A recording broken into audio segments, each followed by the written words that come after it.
یہ صدیوں پرانی کہانی ہے یارو، تمہیں آج جو میں سنانے چلا ہوں، خیالوں میں لے کر تمہیں پھر قدیم ایک منظر دکھانے چلا ہوں۔ سعادت کے پر نور لمحے یہ صبح فلک سے وحی کے اترنے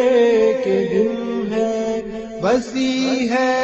کتاب اور حکمت کی بستی، یہ دی سیکھنے کے نکھرنے کے دن ہے، راتوں کو سجدے تو دن کو ہے روزے، کہ ایمان کے بننے سنورنے کے دن ہے۔ یہ صفا کی محفل، یہ پرکیف شام حضور نبی میں ٹہرنے کے دن ہے، صحابہ بخوبی مگر جانتے ہیں کہ رہنا ہوگر ان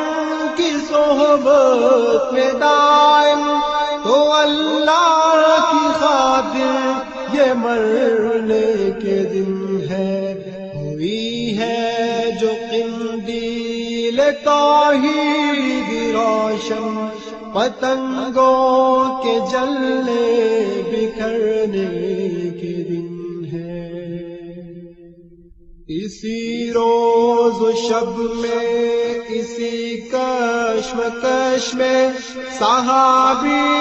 اکائے جو ملنے نبی سے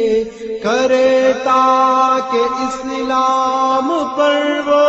بھی بیعت ملے، تاکہ ان کو بھی عقبا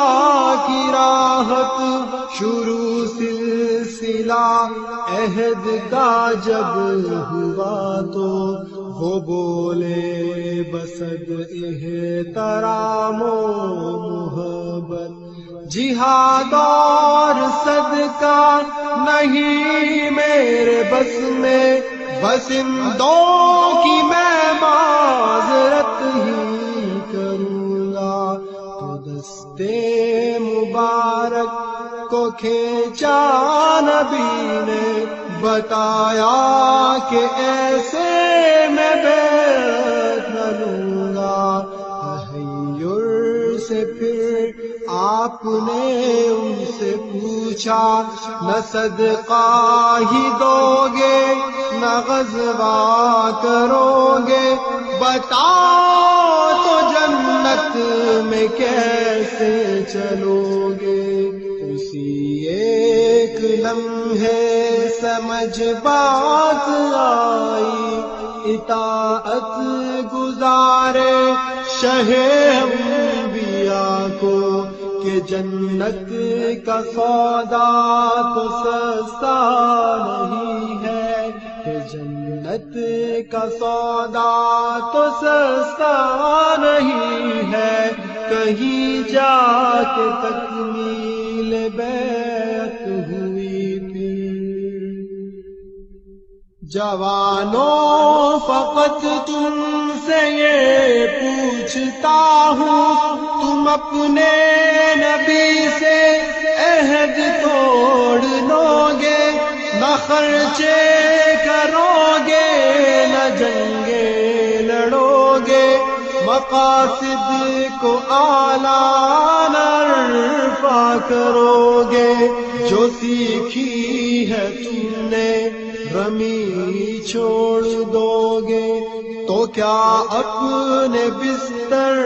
پہ ہی جان دو گے؟ بتاؤ مسلمان جوانوں، بتاؤ مسلمان جوان۔